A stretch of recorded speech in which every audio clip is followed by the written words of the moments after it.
तेलंगाना से खबर है, जहां 23 मई से एसएससी बोर्ड इम्तिहानात की आगाज हो रहा है। रियासत भर में 5,09,275 तलबा इन इम्तिहानात में शिरकत कर रहे हैं।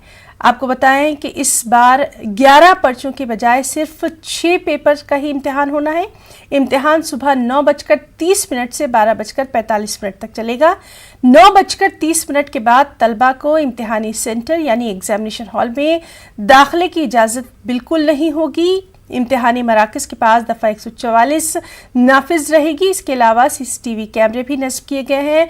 सिक्योरिटी के पुख्ता बंदोबस्त हैं। इम्तिहानी मराकज़ पहुंचने में तलबा की सहूलत के लिए आरटीसी की जानिब से खुसूसी बसों का इंतज़ाम किया गया है और बिला वक्फे बिजली की सरबराही और शदीद गर्मी के पेश नज़र तमाम सेंटर्स पर ORS के पैकेट्स भी रखे जाएंगे।